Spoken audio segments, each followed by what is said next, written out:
the little ones with their parents on, and you're examining them, diagnosing, making plans on management. So you literally have very early days. I mean, we all start from 8 to 4, and you come in and you work and you push through. I have a very unhealthy habit, which I'm trying to change, where I don't stop and eat. I will literally walk through the door, put my bags down, prepare myself mentally, be like, it's a good day. And have a little prayer. That's what I do. And then I start my day and I push through that clinic. I see those babies until when I finish, whether it's 1 o'clock, 2 o'clock, 3 o'clock, then I eventually examining them, take a break and like, okay, because I think in my heart, I feel like they've been waiting literally so long. Have very taking a consultation with children is not easy. And you come in and you work what and you push through, just go A, B, C, D, I have a very but with children, they look and trying to change, where I don't stop and eat. I will literally walk through the door, so put my bags consultation down, children take time, and so be like, I think that's a good day. I feel that, and have a little prayer. That's what I finish, and then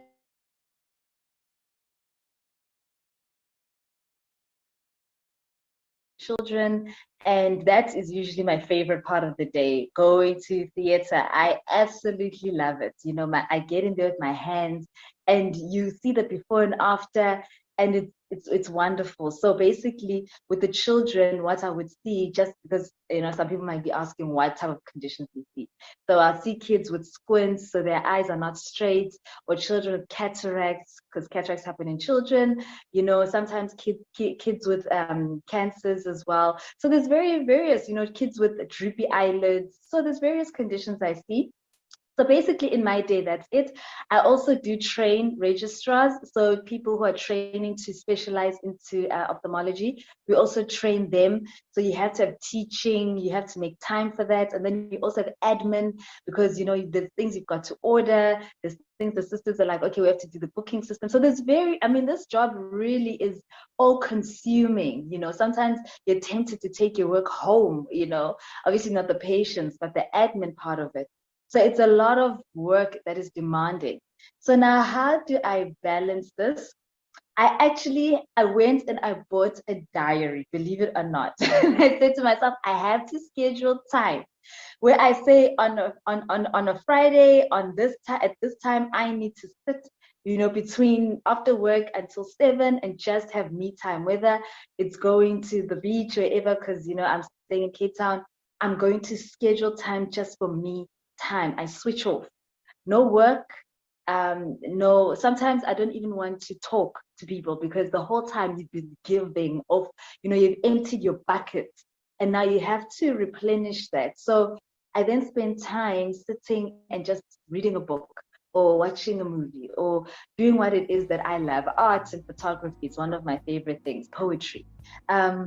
So that's what I do to balance. And obviously then I also have friends, and I sit and I visit them, and just to have that normal conversation, because a lot of the time you think because I'm interacting with people, that's not normal. That is putting a demand off of my knowledge. I have to sit and be problem solving all the time, and dealing with the emotional what's the word, problems, that not problems, but the emotional baggage that comes with it. Because when patients offload their problems, sometimes they really open up. Doctor, at home I'm having this issues and this issues. And because when you're dealing with a child, everything is psychosocial, so you're dealing with people suffering. So I have to get out of that and have normal conversation. We were just talking about politics, or we're talking about fashion, or there's this comedy show I watched last night, and this is what, or whatever. So it's normal. So I balance, that, and that replenishes me, because I'm an extrovert, complete extrovert, So yeah, so that's how my life is in a nutshell. So it's fascinating with that, in that it's so important that you're there to give. And where you like run in the door and you're grounding yourself and saying, yeah, I'm here, whatever. But it's so important as well to have the self-care.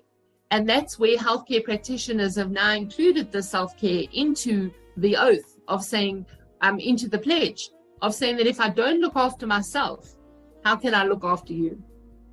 Exactly. And so often we say, oh, what kind of doctors sitting on the beach when they've got all these sick patients? How could you leave? Whatever. But how could you not? Because ultimately you have to replenish, you have to fill up again so that you can serve again tomorrow and the next day and the day after. Yeah, so well Colleen. done then, Tebogo, on actually balancing that you can't just be in the hospital 24/7. Look, I had to learn to do that. So at the end of 2019, I had a complete meltdown. I was working at Charlotte Matrike in Johannesburg, and I was not taking care of myself. I was working myself to the bone, and I literally had burnout. I remember I walked out of the house because I was staying with my parents. I walked out of the house. I looked at my car. I turned back, I went to my mother, I looked her straight in the eye, and I said to her, I can't do this. And I burst into tears. Literally, I melted. And my mom said to me, phone them, tell them you're not coming. And I had to phone them and tell them I am not coming. I am not okay. I am overworked. I'm tired. I'm empty. And this is when I realized the importance of taking that time out. It is so real, Colleen. And I think many of us as doctors, we don't acknowledge this until we have a breakdown. Thank God it happened to me when I was in my mom's house and not sitting in front of a patient, because that would have been so embarrassing and awkward. And that poor patient would have been like, what's happening? So for me, I'm grateful it happened when I was in the safety of my own home, and not elsewhere, because other people literally have breakdowns in surgery during theater, and people are like, what's happening, So yeah, I have to be honest that I've not always been so good at it, but I have improved. So it's so important that we talk about it, and we teach people how to avoid it, that we don't have to get to total breakdown. That's it, no more. And it's how we continuously top up. So it's making sure that every day we top up, as opposed to, okay, well, we're on the red now. Maybe it's from a petrol point of view of, do you wait until you get to the fumes before you fill up the tank? And it's a case of every day, put in, but also making sure that we disconnect. That no, we don't take our patients home with us. We may take the file home, but it's about saying, how do we disconnect emotionally? Because we cannot take them all home emotionally. Yeah. No.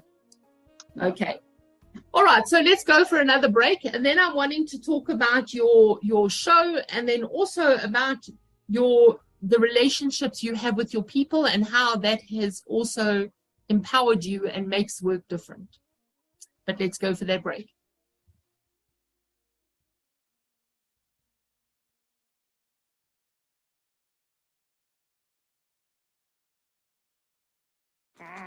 No one decides to go into debt. It creeps up on you, slowly. Debt follows debt, follows debt. Unless you do something about it. Face your debt problems before they cripple you. It's time to do something. Vuka, it's time to wake up with Vuka Online. Welcome back. You are tuned to Healthcare Hour with Colleen. We are speaking to Dr. Tebogo Seobi, and she has been allowing us into her life, being able to see that she always wanted to be a doctor. We've been looking at what she does every day at the Red Cross War Memorial Children's Hospital. Her passion is for little ones, for children. And also she has taken that passion into ophthalmology, into oculoplastics and orbital surgery. We have spoken about how important it is to balance, how to make sure that you are not able to give if you're depleted, if you are running on empty, if you're running on fumes. And Tebogo has very kindly shared with us that she didn't always know that. It's something she found out the hard way. Yes. Yes. So let's move on. Okay, let's talk about your working relationships first, where you've specifically said that, the people you work with, you need an empowering relationship. Talk to us about that. Yeah, we spend 8 hours of our day or 12 hours, depending on, how many hours you're at work, with people. That's where majority of your life is. And if you do not get along with the people who you're working with, it becomes very difficult and the environment is just hostile and toxic, And so I really strive. I put effort into getting to know the people I work with and being approachable, being, very loving. It's a very weird word to use in a work environment, loving. But I really do, because I believe that those relationships, once you work together, then you can win people over to what it is you're driving to and where you're going with them, but also you're supporting each other. And when, things are difficult, they are there for you and you've built trust. You've actually invested in this. And so wherever I have gone since my internship, I have refrained from saying, I'm a doctor. This is who I am. This is my title. You're a sister. You're a this. You're a that. You're a cleaner. You're a porter. And, there's this hierarchy, or I don't know, when people put doctors on pedestals, I completely refrain from that. And I say, I'm human, just as you are human. We have different roles here that we are playing. We are a team, and we all have one thing, that we are working for, or that we are working towards, and that is to create an environment where patients feel safe and they are received and they have help. This is the whole point of this. And anything that is not driving to that or conducive or, aiding us to achieving that, then we are not taking that, we are not doing that. So that's why in the work environment, where I work, wherever I am, I literally make it, at a point that we are human first.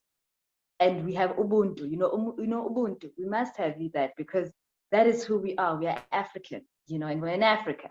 So we should be Yes. we should do that. So yeah, so that's why I find that that's a very important part of my life, as a leader. It's so refreshing though, Tebogo, to actually see Ubuntu in action. Where I think in the olden days we seem to have had a lot more Ubuntu, but it's almost like we talk about it now, but we don't practice it. And it needs to be, come now. It takes, in your situation, it takes a whole village to raise a child, but it also takes a whole medical team. It takes a support team. And no one is more important than the other to not only support your little patient, but also to support your patient's family. Exactly. And that if we don't have a clean floor, or there's no coffee for mummy, we are not doing the best we can for our little patient.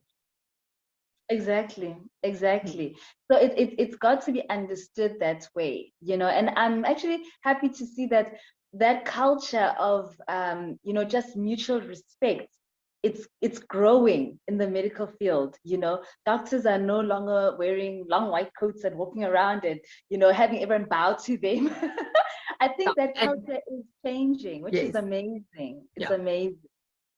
So I really love the idea of also having the multidisciplinary approach of taking out the silos, but not only taking out the silos in different specialities of, like, let's ask the dietitian, let's ask, the physiotherapist, but also let's ask the person who cleaned the ward. Exactly. Of, how best, and we're so much more powerful together. Exactly. Because, someone said that we all have roles, but at first we are a person. So you may find that even if that cleaner is just cleaning the floor, you may find that they have wisdom and understanding that you didn't even think about. And they're like, but why are you doing it that way? I would consider 1, 2, 3. So it's very important to see people as people and pull the most out of them and make them a leader in their own right. That's what leadership is about. If a leader can create leaders, I mean, that is like first class. And to know that you don't have to go up the ladder, you don't need the title to lead. So it's so important that we lead from where we are, Okay. And we don't put just in. There's no such thing as I'm just a. No. Mm-mm. As part of whatever it is that you do, it's valuable. And to know that the more you value it, the more you will be part of the team. But servant leadership, not just leadership, you bring your hands, your heart, your mind, and you all do it. Correct. Because, when we bring our 100%, that's the thing. When we are working in an environment that is conducive to growth, then people don't just bring okay, I'm going to do bare minimum. I did this. I'm done. I'm out of here. When the time comes for me to knock off, I'm out. It's like, no, I'm going to bring my 110% and I'm going to contribute and give. And so then you find that there's progression, because I feel there's nothing as tragic as coming into a space and leaving it as you had found it. So even like now, even if it's just a work environment, and yes, it's policies and all of that, you find that no, but there are ways to make things better. You introduce systems like an electronic booking system. Let's try it this way, let's try it that way, to make things easier for everybody. So then, and everybody, when they are like, okay, look, I don't know a lot about computers, but I'm keen to learn, because you know what, we're doing this together, and if people's buy-in, oh my goodness, it is a beautiful thing. I absolutely love that. So yeah, Colleen, this is why I said that, you know what, I think the audience is all going to come work with you tomorrow, Tebogo. You have this whole big giant team all saying, where do I sign up? What must I do?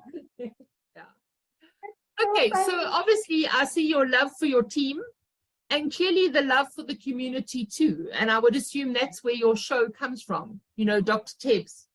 Yes. The Dr. Teb's show. Yes. Your love for community, educating the community, making them empowered, giving them knowledge.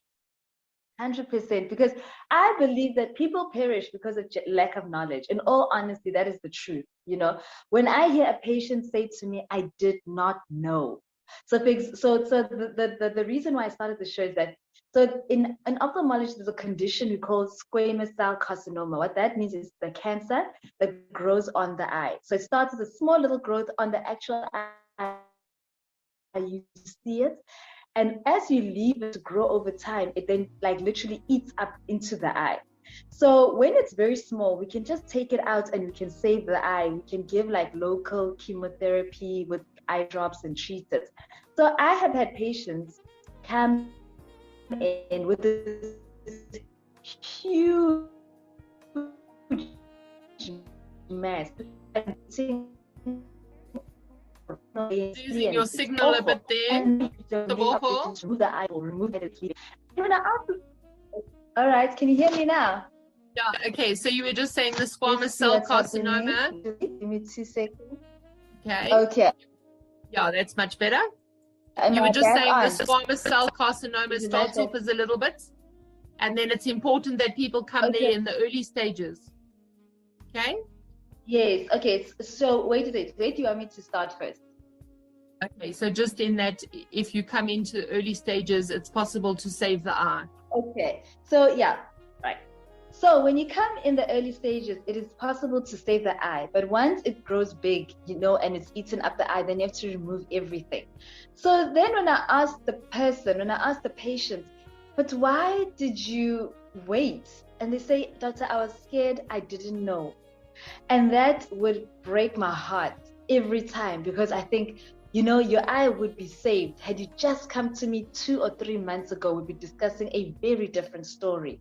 And so that's when I started thinking, how do I get knowledge out there? How do I get the information out there? And so this project has been a long time coming, working over it for 3 years now. Working on this for 3 years. And so so now the Dr. Teb show is there, on the YouTube channel and so forth, and I'm very excited about it.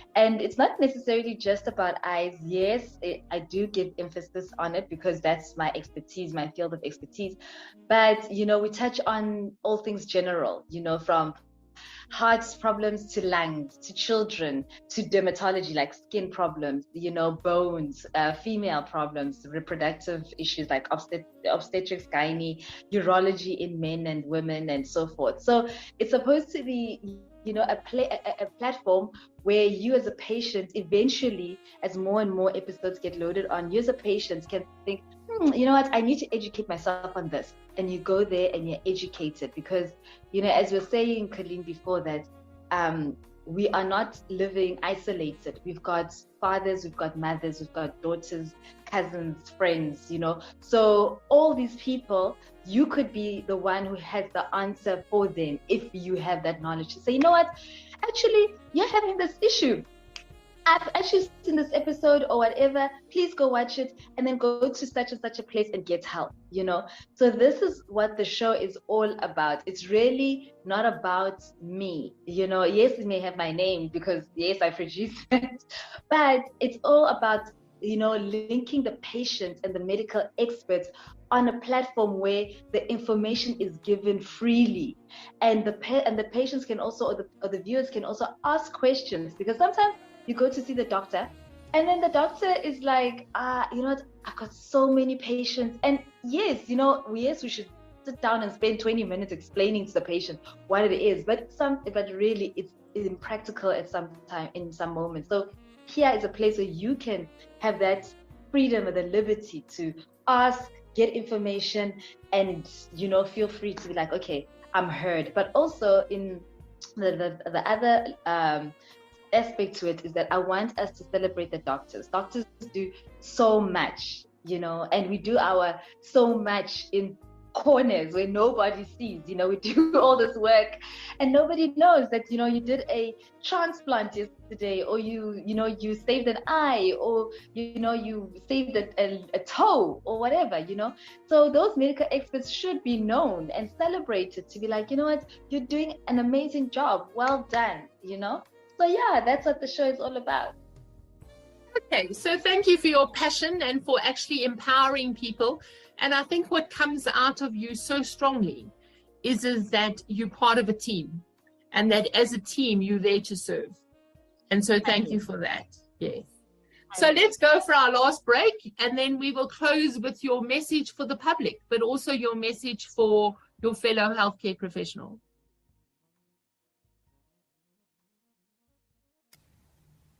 How do you know the life of personal coach you're about to work with is who they say they are? How do you know if they can do the job?